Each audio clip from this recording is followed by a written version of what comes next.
24 मार्च 2020 ये दिन याद है या मैं याद दिलाऊं आपको? जी हाँ, यही वो दिन था जिस दिन मतलब आज याद करके भी बिल्कुल दिल धड़कन रुक जाती है। मतलब ऐसा डर लगता है कि पूछो मत, क्योंकि इस दिन 7,500 का निफ्टी आपने देखा था। कोविड का माहौल, सब तरफ डर का माहौल, दुनिया भर के बाजार इतने गिरे पड़े कि पूछे मत। और सबको ये लगा कि ये क्या कर दिया हमने इक्विटी में पैसा लगाकर। पूरे दुनिया का हाल बड़ा बेहाल।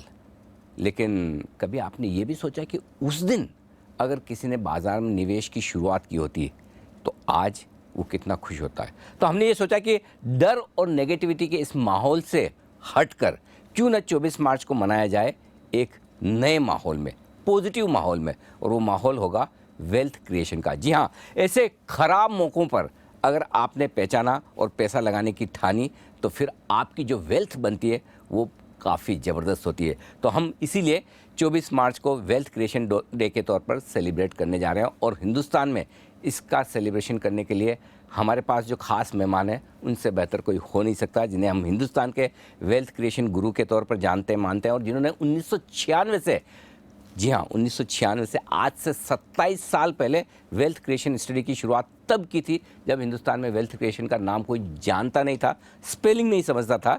तब से उन्होंने लगातार साल दर साल 27 वेल्थ क्रिएशन स्टडीज़ बनाई और आज वो वेल्थ क्रिएशन गुरु के नाम पर जाने जाते हैं। जी हाँ, मुलाकात करते हैं मोतीलाल ओसवाल फाइनेंशियल सर्विसेज के चेयरमैन रामदेव अग्रवाल से।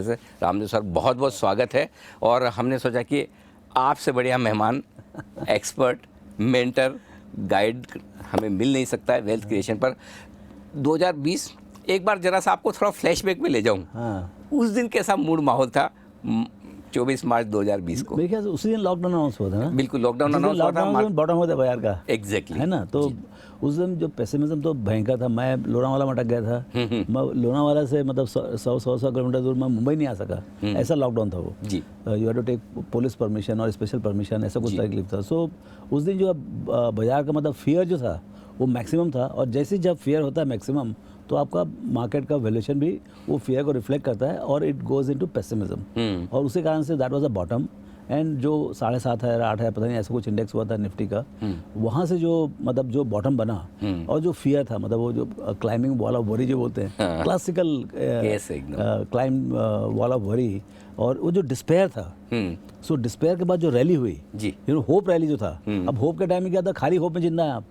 मतलब पहले डिस्पेयर हुआ बिकॉज ऑफ कोविड। अगर 28 फरवरी को मेरे ख्याल से ऑल टाइम हाई था। जी, ऑल टाइम हाई था 28 फरवरी को। इफ आई 12,400 के आसपास। I was in Calcutta that time and I was hopping, I was wondering कि कुछ ना कुछ प्रॉब्लम होने वाला करके। और सीधा जो है मार्च 24 को आपका बॉटम बन गया। 1-1.5 महीने में बहुत तूफान ये हुआ।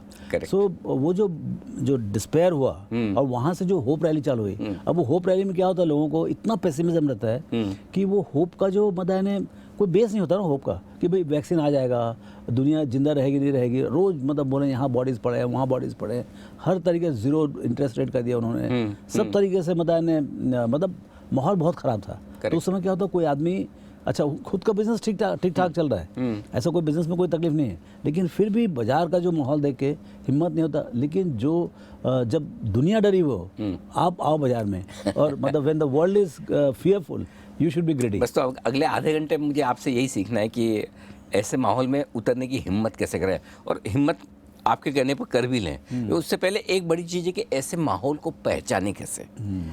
कब ऐसा लग रहा है कि हाँ ये माहौल आ गया है, या निराशा ही निराशा है, अब पैसा लगाने का वक्त है? क्योंकि क्या होता है कि उस समय भी टाइमिंग बड़ी इंपॉर्टेंट हो जाती है। अगर आप 7 दिन पहले पैसा लगा लें और 7 दिन बाद लगाएं तो आपके रिटर्न बहुत अलग हो जाए, क्योंकि आखिरी लेग में जो बाजार गिरता है बड़ा तेजी से गिरता है।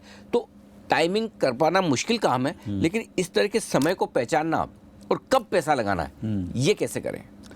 वो तो देखिए, एक तो पहले you can not get the bottom. मतलब bottom is made for fools and liars. तो वो भूल जाओ। मतलब आप लगे रहो, आपके पास मान लो 10 करोड़ लगाना है, तो जैसे आपको लगा कि भाई बहुत फियरफुल है, कोई आदमी मतलब जिस चीज़ को आप 100 रुपये में खरीदना चाहते हो 80 में मिल रहा है, 70 में मिल रहा है, 50 में मिल रहा है, तो आप खरीदते चले जाओ।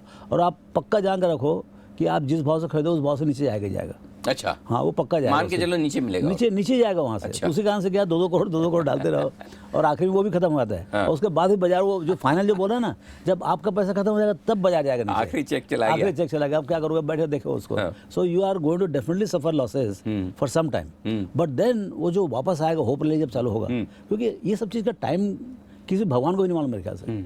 आपको इतना मालूम है कि अब जो है बाजार जो है, जैसे अभी आप समझिए 17,000 का इंडेक्स है, 17,000 के आसपास है ना, कुछ 200-400 का इंडेक्स है। right. तो लेकिन आपका 825 850 का ईपीएस है, तो आपका अभी भी 21-22 का 20-21-22 का पी है। अब वो जो है यहाँ से घट के मान लो से 12,000 हो जाए, तो वो तो होगा, तो माहौल तो बहुत खराब रहेगा। Correct. हेडलाइंस बहुत खराब होंगे, Correct. Blood on the street रहेगा। जो डरा हुआ माहौल रहता है वो आपको वैल्यूएशन में दिखेगा। भाई जैसे 12,000 का है तो मतलब आपको 12, 15, 17 का पी में पूरा बाजार मिलेगा, मतलब फ्रंट लाइन स्टॉक्स। तो उधर वो जो आपके जो मिड कैप है, स्मॉल कैप है, उनको तो मतलब कुत्ते बिल्ली की तरह पड़े रहेंगे वो। 9, 10, 7 जो भाव बोले वो भाव में आपको शेयर आएगा। तो वो जो माहौल होता है sellers market, sorry buyers market, जिसमें खाली सेलर्स है, देयर इज नो बायर्स। तो जैसे वो क्या होता है, हम वर्ली सी फेस में वॉक पे जाते हैं, तो जहाँ से थोड़ा काली बादल दिखे सवेरे सवेरे, मतलब बरसात के टाइम में, उधर अभी ऐसे टाइम में देखो तो 1000 लोग रहेंगे, और जैसे थोड़ा सा आंधी तूफान हुआ वहाँ 10 आदमी दिखते नहीं। अरे मैं बोला क्या दुनिया का अंत हो जाएगा? तो उस टाइप का माहौल होता है बाजार। ठीक बात है। तो मतलब जब आपको लार्ज कैप्स मिड कैप्स के भाव में मिले, mid cap small cap penny stock के दाम में मिले, तब हिम्मत करने का वक्त है। और एक चीज़ जो आपने कही कि कभी भी बॉटम और टॉप पता नहीं चलेगा, इसलिए जब पैसा लगाना है तब भी टुकड़ों टुकड़ों में धीमे धीमे लगाना है। उस सब आप जो बता रहे हैं वो उस फेज की बात कर रहे हैं जब actually market is on the down swing, मतलब डिस्पेयर एक कोई कारण से, ग्लोबल या लोकल जो भी इवेंट है, जैसे भी हम अभी चल रहा है, यदि बाई चांस ये बहुत सीरियस हो जाए, बहुत खराब हो जाए, उसके कारण से ग्लोबल सेल इक्विटीज़ में सेल ऑफ आ जाए, तो उसके कारण से जो एक माहौल बनता है, डर का जो माहौल बनता है, फियरफुल माहौल बनता है, वो यदि हो तो आपको वैसा मतलब once in a life time opportunity आता है, 5 साल 7 साल में ऐसा अपॉर्चुनिटी जरूर आता है।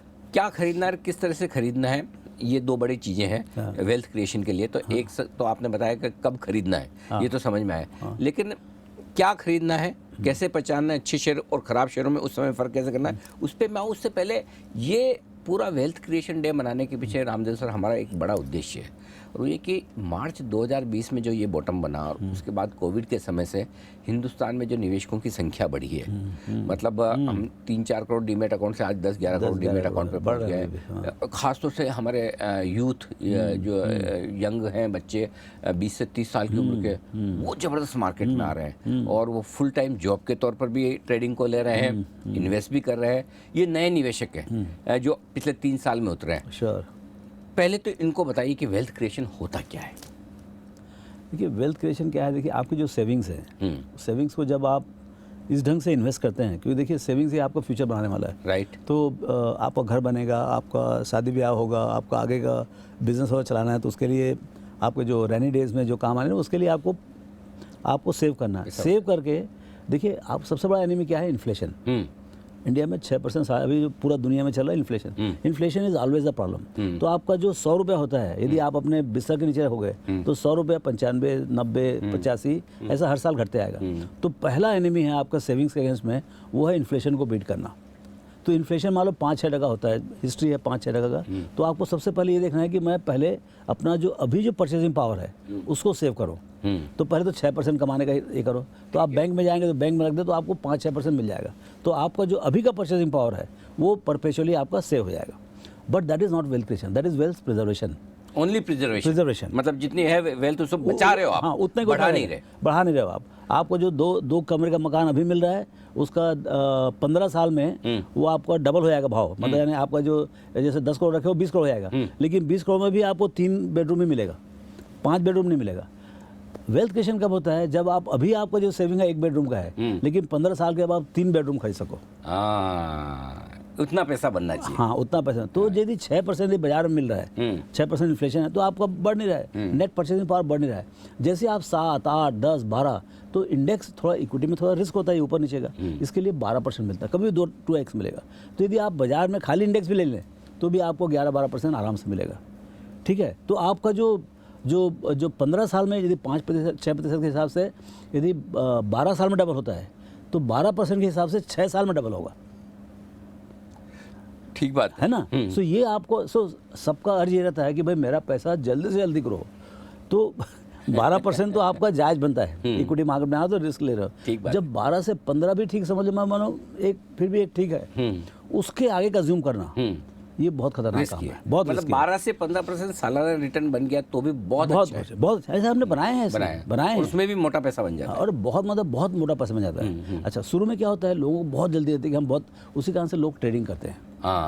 बोलते हैं पहले तो हम कैपिटल बनाएं, उसके ऊपर हम तो आजकल की जो यंग जनरेशन है उन्हें इन्वेस्टिंग और ट्रेडिंग में फ़र्क नहीं समझ में आता। उन्हें लगता है अगर ट्रेडिंग कर रहे हैं मतलब यही हमारा इन्वेस्टमेंट है। तो ज़रा ये समझाए कि दोनों का फ़र्क कैसे डिफ्रेंशिएट करें और क्या करना चाहिए। तो देखिए, आप जब लिवरेज ले रहे हो, even if you are taking delivery, लोगों को लगता है कि यदि हम एफ.एन.ओ जाते हैं तो ट्रेडिंग, ऑफ कोर्स ऑप्शन, एफ.एन.ओ ये सब ट्रेडिंग है पूरा का पूरा। आप सी बेसिकली फंडामेंटली क्या है कि आपको जब बिलीफ है कि भाई ये बिजनेस अच्छा करेगा, उसी कारण से इसकी कीमत बढ़ेगी। करेक्ट। आप जैसे आप एक कॉमर्स ग्रेजुएट हो, आपकी कीमत क्यों बढ़ेगी? जब आप सीए कर लोगे तो आपको कॉम्पिटेंसीज बढ़ेगा। करेक्ट। सीए बनोगे, सीए के बाद उसके बाद आप एमबीए कर लोगे अच्छे स्कूल से, सो आपका कॉम्पिटेंसीज बढ़ते आ रहे हैं, तो आपको कीमत बढ़ते आएगा। पहले 5 लाख मिलता था, अभी 10 लाख मिलेगा, फिर एमबीए कर ले तो आपको 20 लाख रुपए मिलेगा। Correct. तो ऐसे जब कंपनी की कीमत बढ़ती है तब जाके आपका जो परचेस प्राइस रहता है, आपने तो बीकॉम में खरीदा उसको और बंदा निकल गया एमबीए करके, सीए और एमबीए, तो आपको वो जो 4 गुना 5 गुना होता है, that is what exactly is the investing. Okay, आपका ही प्राइस बढ़ने का है, लेकिन दूसरा बंदा क्या बोलता है, सट्टे वाला, भाई I don't care what you do, मैं 100 रुपये में खरीदा हूँ, मेरा भाव 110 रुपये होना चाहिए परसों। मेरा चार्ट ऐसा बोल रहा है कि मेरा 100 का 150 होना चाहिए। तू मतलब जहर बेच, समझे ना, लेकिन मेरा 100 का 125 रुपये हो जाए, बस काम खत्म। That is speculation. So we have to be really aligned to be value investor. मतलब आपको वैल्यू खोज रहे हो आप। अच्छा, ये बाजार इतना मस्त जगह है जहाँ 100 का चीज 10 में मिलता है। 100 का चीज 10 में मिलता है। 10 में मिलता है। ये जो आप बात करते हैं 24 मार्च 2020 को, हाँ, वो 10 नहीं 50-60 में तो पक्का मिलेगा। पूरा बाजार ही सेल पे रहता है। ओके, और बहुत तेजी होता है, तो 10 का चीज 100 में बिकता है। तो आप देखो, यदि आपकी किस्मत काम करे, कहीं किस्मत काम करे, देखिए थोड़ा किस्मत की बात है। 100 का चीज आप 10 में खरीदो और actually at the time of selling 10 का 100 में बिके, मतलब आपका वैल्यू दोनों तरफ पैसा बना रहे हैं। दोनों तरफ पैसे बन जाए। आप 5 पीएम खरीदो, 50 पीएम बेचने मिले और आपका अर्निंग्स बढ़ जाए, तब जाके मल्टीबैगर बनता है। और ये आपका जब लगे रहोगे, आप 10, 15, 20 चीज खरीदोगे, थोड़ा सा स्किल लेके आओगे, तो ऐसे 1-2 मटके लगेंगे आपको, छोटा बड़ा मटका लगेगा। ये और ये कंट्री है, ये कंट्री जो है ना, यहाँ पर बहुत हाईएस्ट नंबर ऑफ मल्टीबैगर्स निकले यहाँ से।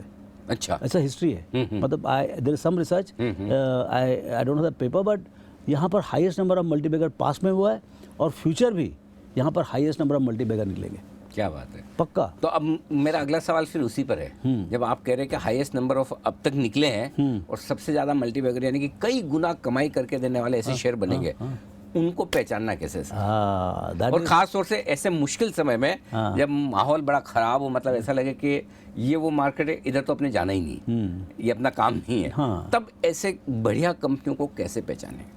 अब वो स्किल वाली बात है, वो आर्ट फॉर्म है। वही तो आपसे सीखना, वो आर्ट फॉर्म है। इतने सालों से आप कर रहे हैं। देखिए, हमारा तो QGLP फार्मूला है जी। ओके, तो उसमें देखिए, आप यदि देखिए, अभी मैं बताऊं आपको कि क्वालिटी ऑफ बिजनेस, देखिए, अच्छा बिजनेस, अच्छा मैनेजमेंट और अच्छा प्राइस, ये 3 चीज़ है। Let me try to simplify. अच्छा बिजनेस, अच्छा मैनेजमेंट, अच्छा प्राइस, ठीक है। तो अच्छा बिजनेस क्या होता है?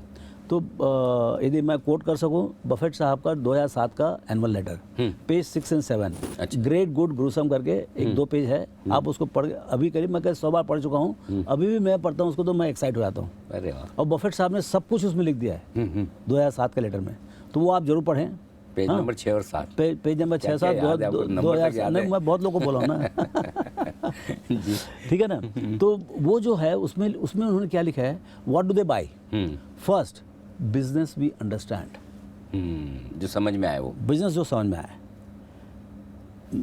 मैं तो रॉकेट साइंटिस्ट नहीं हूँ, मैं तो डिजिटल मैनेजर नहीं हूँ, मैं तो कोई फार्मासिस्ट नहीं हूँ, लेकिन मेरे को बिजनेस होता है। Business is what? Business is capital input output machine. आप यहाँ से 100 करोड़ डालते हो, साल के आखिरी में 110 निकलता है या 200 निकलता है, इतना फर्क है बिजनेसेस में। करेक्ट। प्राइस छोड़ दीजिए एक बार, मैं बिजनेस की बात कर रहा हूँ। खाली बिजनेस, आप कितना कमा रहे हैं? आप जैसे नेस्ले है, वो अल्टीमेट गुड बिजनेस है, ग्रेट बिजनेस है। तो 100 रुपये डालो, आप 100 करोड़ डालोगे तो 200 करोड़ बन के निकलता है 12 महीने में। ओके। आप जो है जैसे HDFC बैंक में जाएंगे तो 100 करोड़ डालेंगे तो 118 करोड़ निकलेगा, 117 करोड़ निकलेगा। बैंक है, 17-18% ज़्यादा नहीं आते। क्वालिटी ऑफ बिजनेस की बात कर रहा हूँ। करेक्ट। ठीक है, स्टॉक इज थोड़ा और स्टॉक कॉम्प्लिकेटेड। प्राइस अलग बात होगी। हाँ, हाँ। तो अच्छा बिजनेस होता है, मीडियोकर मतलब एवरेज बिजनेस होता है, और बहुत खराब बिजनेस होता है। तो अच्छा और बहुत अच्छा तो जरूर खरीदें आप, ठीक है ना, लेकिन बहुत खराब बिजनेस होते हैं, और 80% बिजनेस बहुत खराब होते हैं। 80% बहुत खराब होता बहुत खराब होते हैं। 100 डालो तो 102 आएगा, 98 आएगा। आउटराइट लॉस मेकिंग तो है, लॉस मेकिंग खराब है वो तो है ही है। लेकिन बट जब जो 102 105 बना रहा हो वो भी अच्छा नहीं है। हाँ, हाँ, वही लोग ये फंसते समझना हैं। जरूरी है। हाँ। क्योंकि आपने 1 लाख करोड़ लगाया, Correct। मान लो 5,000 करोड़ कमाया, तो कौन बेवकूफ़ बोलेगा कि भाई ये खराब बिजनेस है, 5,000 करोड़ कमा रहा है ना भाई। अरे लेकिन आप SBI में डालो तो भी 6,000 रुपये कमा लोगे आप। करेक्ट। तो that is a bad business. So fundamentally always buy good और ग्रेट बिजनेस। ग्रेट मिले तो कहने ही क्या, हाँ। नहीं तो at least good. Good mostly will find good. Great तो 25-30 कंपनी है बस। हाँ, हाँ। और बहुत मुश्किल से। बहुत नहीं, महंगे बहुत हैं। हाँ। समझ में तो लेकिन गुड में आपको चांस मिलेगा। और यदि गुड टू ग्रेट हो गया तब तो फिर आपको स्ट्रेट टू द बैंक। अब जो बैड बिजनेस है उसको क्योंकि वो खुद भी कहीं नहीं जाने वाले हैं, वो कंपनी वो बिजनेसेस कहीं जिंदगी में नहीं पहुंचने वाला है, और आप भी कहीं नहीं पहुंचने वाले हो, क्योंकि यू आर बैकिंग अ गधा, नॉट अ घोड़ा। करेक्ट। समझे ना, तो वो क्या है, वो हॉर्स दौड़ ही नहीं रहा है, खच्चर है वो। So if you sit on the खच्चर you are not going to go very far. तो ये एक चीज़ हो गया। अब अच्छा मैनेजमेंट, अब ये अच्छा मैनेजमेंट सही चीज़ होता है। इसमें क्या होता है, अच्छा मैनेजमेंट जो है सेम बिजनेस होता है। जैसे IT है, IT 95-96 में सबके लिए एक ही अपॉर्चुनिटी था। करेक्ट। आप चाहे TCS से हो, इन्फोसिस हो, विप्रो हो, और 150-200 कंपनी थी, सबको वही अपॉर्चुनिटी था। लेकिन जिंदा कौन रहे? 5 कंपनी बस, TCS, इन्फोसिस, विप्रो, SCLT, ये 4 बस, टेक महिंद्रा वगैरह, और बाकी सब 100-150 कहाँ गए? सेम कॉस्ट था, सेम क्लाइंट से, सब कुछ अपॉर्चुनिटी सेम था। So that is where the management का। अब उसमें मैनेजमेंट 3 चीज़ आती है। मैनेजमेंट में क्या देखने का? सो अब वो आपको समझ में आएगा। तो अच्छा बिजनेस देख लिया, उसके बाद अच्छा मैनेजमेंट, तो ये दोनों अलग एकदम कंपार्टमेंटलाइज। अब अच्छे मैनेजमेंट में क्या देखना है? अब अच्छा मैनेजमेंट क्या देखना? सबसे पहले देखना कि भैया ईमान है कि नहीं। अच्छा। हाँ, क्योंकि कमा के मेरे साथ शेयर करेगा कि नहीं करेगा। भाई यदि बेईमान है तो कमा के भी नहीं शेयर करे तो क्या फ़ायदा? हाँ, तो चोर के घर हम कैसे चोरी कर लेंगे? हाँ, तो उसी कारण से क्या, बाजार उसका कीमत देता भी नहीं। तो सबसे पहले तो ईमानदार मैनेजमेंट चाहिए। दूसरा फिर चाहिए बंदा जो है कॉम्पिटेंट है कि नहीं। वो धंधा उसको आता ही नहीं आता है। सही है। अब मेरे को बोलोगे तुम दवाई बनाओ रामदेव, अरे भाई मेरे नहीं आता दवाई बनाने का। मैं म्यूचुअल फंड बना सकता हूँ लेकिन दवाई नहीं बना सकता। सही बात। So how competent you are in that business. And third is a passion. आप में कितना गर्मी है, आग लगनी, आग मतलब जो अंदर से, आप तो जानते हैं ना, मतलब जिसमें आग है नहीं है तो नहीं है तो नहीं है। सही बात है। आज जैसे फेडरर हो रहे हैं, ये मतलब सब इसमें आग है। अभी जो सब क्रिकेटर्स होते हैं जो 200 रन बनाते हैं, विराट कोहली अभी भी लगा हुआ भाई, 200 रन लगा दिए उठा। तो वो जो आग जो है वो बहुत जरूरी है। भूख होनी चाहिए। And there somewhere that spot is there what they are passionate about, passion and energy, वो चाहिए। जब वो तीनों आता है तब जाके जो है ना आपको एक बढ़िया एक्स्ट्राऑर्डिनरी मैनेजमेंट मिलता है। पैशन, करेज एंड इंटीग्रिटी, तब आपको मिल गया बढ़िया मैनेजमेंट। तो आपको बढ़िया बिजनेस हो गया, बढ़िया मतलब बढ़िया घोड़ा हो गया, और बढ़िया जॉकी हो गया, जो कि दोनों बढ़िया हो गए, बढ़िया दोनों हो गए। लेकिन क्या है, इस टाइप की चीज़ें जो है ना बहुत महंगी मिलती है। तो आपको थोड़ा जल्द या तो आप 24 फरवरी खरीदो, ये सब घोड़े जो है ना ये आपको सस्ते मिलते हैं उस दिन, 24 मार्च के दिन, 24 मार्च के दिन। हाँ, तो वैसा दिन खोजो आप। ठीक बात। हाँ, या फिर आप उनको जल्दी पकड़ो आप, जब वो छोटे रहते हैं। हर चीज़ तो मतलब 5 लाख करोड़ से नहीं आते ना। HDFC बैंक जो है ना जब लिस्ट हुआ 95 में तो 1000 करोड़ मिलता था, 40 रुपये का भाव था, और जितना शेयर चाहिए था मिलता था, और उसका फ्यूचर तभी भी क्लियर था एकदम। और आज 8-9 लाख करोड़ का है, 10 लाख करोड़ का है। HDFC से बड़ा हो गया है। तो ये चीज़ जो है इन्फोसिस अपने देखते देखते कहाँ से कहाँ पहुँचा है। तो ये मतलब हालांकि ऐसे मतलब जब चांद सितारे एक साथ आते हैं तब बनते हैं ऐसे कंपनी, एग्जांपल देने के लिए हम बोलते हैं। लेकिन अच्छी कंपनी जल्दी अर्ली स्टेज में आप खरीदें तो सो आपका अच्छा बिजनेस, अच्छा मैनेजमेंट और अच्छा भाव भी तीनों चीज होगी तो रीजनेबल प्राइस। आपको बहुत सस्ता खरीदने की जरूरत नहीं है, क्योंकि आप लंबे रेस में अच्छा बिजनेस आपने ठीक ठाक भाव में भी खरीद लिया तो भी पैसा बना लेंगे। हाँ, बना लेंगे। इंडेक्स 20 में है तो आप 18 से 22 के बीच में खरीदो, और यदि 10-12 मिल गया तब तो ये बाजार बता रहा हूँ ना, 10 का चीज़ आपको 2-3 में मिलता है। करेक्ट। अच्छा, अब सर सवाल एक और ये कि जिस मुकाम पर हमें, हमारी देश है, हमारी इकोनॉमी है, क्या जो ये जनरेशन नई आई है मार्केट में, इनके लिए वेल्थ क्रिएशन के मौके भरपूर है, आपके हमारे से कहीं ज़्यादा है। बहुत ज़्यादा है, बहुत ज़्यादा है, क्योंकि कई बिजनेसेस जो है, देखिए अभी तक क्या था, जब हम लोग चालू किए थे तो forget about India opportunity was a regional opportunity, कि भाई कोई बिजनेस महाराष्ट्र में चल रहा है या छत्तीसगढ़ में चल रहा है, यहाँ चल। अब तो नेशनल तो छोड़िए, अब इंटरनेशनल बिजनेस की बात आ रही है। अब जो एंटरप्रेन्योर्स आएंगे उसमें कई एंटरप्रेन्योर्स जो हैं, मतलब जो कंपनी आपने 10-10 लाख करोड़ का, मतलब 25 साल लगा, जैसे HDFC बैंक को 25 साल लगा 9-10 लाख करोड़ करने के लिए, बजाज फाइनेंस को 10-12 साल लगा 3-4 लाख करोड़ करने के लिए। मतलब जो जर्नी जो है डिफरेंट, ये 25% के हिसाब से बढ़े, वो 45% के हिसाब से बढ़ा। अब जो डिजिटल कम बिजनेसेस आएंगे वो 60-70% से बढ़ेंगे। देखिए आपका 25 और 45 में डबल नहीं है, ये मल्टीपल टाइम्स बिगर है। करेक्ट। 25, 35, 45, 55, मतलब वो अलग ही डबल होता है वो 10-10 में। तो ये जो फेज़ है, इसमें एक तो क्या है, द रीच इज टोटल, मतलब इंडिया के अंदर भी रीच टोटल है, एंड जो बिजनेसेस डिजिटली बॉर्न है या डिजिटल बिजनेस है, उनका ग्लोबल रीच है। सो अब जो है आप जैसे गूगल है, आपका फेसबुक है, ये सब ग्लोबल बिजनेस है। करेक्ट। तो ऐसे यहाँ पर से कोई बिजनेस नहीं है, अब ऐसे भी बिजनेस आएंगे यहाँ से, क्योंकि कॉम्पिटेंस अब यहाँ है, सब कुछ है। मतलब अभी आपका डिजिटल डेटा है, मतलब सब कुछ है, पब्लिक नेटवर्क्स है, एंटरप्रेन्योर्स हैं, अपॉर्चुनिटी है, प्राइवेट इक्विटी है, आपका स्टार्टअप कैपिटल है, एजुकेशन है, there is nothing which is stopping them. और ये सब होगा, लेकिन अपने को पेशेंस रखना पड़ेगा, अपने को वी शुड हैव एन आई, कि वो जो जल्दी पकड़ने वाली बात बोला मैं, जब ये बड़े बड़े आएंगे तब वो अलग टाइप के कैरेक्टर आएंगे। अब ओल्ड बिजनेस से आने के कम चांस है, क्योंकि ओल्ड बिजनेस में जो कंसोलिडेशन होता है वो चालू है। अब नए जो बिजनेस बनेंगे उसमें बहुत रैपिडली आपके इस टाइप के नए वेल्थ क्रिएटर्स आएंगे, which will create wealth 15, 20, 25 lakh crore 10-10 साल में बनाएंगे वो। क्या बात है, पक्का पक्का आएगा। तो नए जमाने की कंपनियों पर फोकस करें, जहाँ पर आपको लगता है कि बिजनेस मॉडल ठीक है, मतलब you have good mix, management अच्छा है। नहीं, जैसे क्या है, 2/3 आप ओल्ड रखें, ओल्ड मतलब रेलेवेंट आज के दिन में कंटेम्प्रेरी है, एंड 1/3 आप मतलब जो नए पॉसिबिलिटीज हैं उसमें रखिए आप। ऐसा एक बढ़िया सा पोर्टफोलियो बनाए। और वेल्थ तो इक्विटी में ही बनेगी, फिक्स इनकम। मेरे को तो इतना ही आता है, फिक्स इनकम तो प्रिजर्वेशन है। हाँ, रियल एस्टेट में बन सकता है if you are very smart, लेकिन वो क्या, वो कंजट वाला काम है थोड़ा। मतलब वो आप लैंडलॉर्ड, इंडिया में लैंडलॉर्ड मतलब आपको मालूम है क्या हालत है, इजी नहीं है, इजी नहीं है, सबके पास की बात नहीं है। मेरे ऐसे लोगों के लिए चांस नहीं है। गोल्ड भी प्रिजर्वेशन ही है, इन्फ्लेशन भी डर है। बड़ा पैसा तो लंबे समय में इक्विटी में बनेगा, पक्का। और जो वेल्थ क्रिएशन के मंत्र रामदेव सर ने आपको दिए, अच्छा मैनेजमेंट, अच्छे प्रमोटर और अच्छे भाव, इन तीनों का संगम आता है मार्केट में, जैसा कि ठीक 3 साल पहले 24 मार्च को आया था। और अगर उस माहौल में आपने निवेश करने की ठानी, जिसमें काफ़ी लोगों ने ठानी भी थी, आप लोगों में से काफ़ी लोगों ने पैसा लगाया, उस दिन भी जितना बिका किसी ने तो ख़रीदा ही था, लेकिन जिसने लॉन्ग टर्म के लिहाज से विज़न के साथ ख़रीदा, उन्होंने 3 सालों में अच्छी खासी वेल्थ बनाई। और हिंदुस्तान ऐसा देश है, ऐसी इकोनॉमी जो आने वाले 30 सालों तक आपको ऐसे कई सारे मौके देंगी, ऐसा कहना है रामदेव सर का। सर बहुत बहुत धन्यवाद, इस स्पेशल ओकेजन पे आप हमारे साथ जुड़े, और हम आपको वेल्थ क्रिएशन गुरु के तौर पर हमेशा देखते हैं। I wish all the viewers of yours जी, एंड इवन आपके व्यूअर्स हैं, व्यूअर के व्यूअर्स हैं, आपके फ्रेंड्स हैं जी, a massive amount of wealth creation in this country. मैं बोलता हूँ आपको, अभी आपका मार्केट कैप 260-270 लाख करोड़ है। मैं तो इस ढंग से देखता हूँ एग्रीगेट, मैं इंडेक्स नहीं देखता उतना। 260 लाख करोड़ का ये है, उतना ही आपका जीडीपी है मोर लेस। तो वन टाइम जीडीपी चलते रहेगा। अच्छा, अगला जीडीपी मेरे ख्याल से अगले 7 साल में डबल हो जाएगा।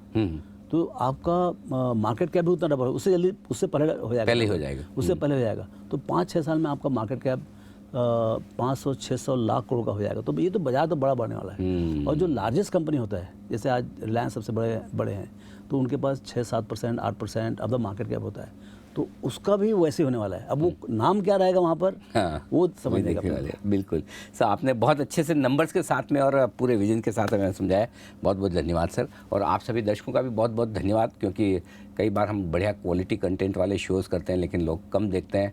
ये ऐसे शोज़ हैं जो आप कभी भी किसी भी दिन उठाकर देखें, आपको कुछ न कुछ नया और बढ़िया सीखने को मिलेगा, और ज़िंदगी में अच्छा निवेश करके वेल्थ बनाने का आगे आपको एक मौका मिलेगा, उसे बिल्कुल भी न छोड़ें। इस खास शो में इतना ही, मुझे दीजिए इजाज़त, नमस्कार।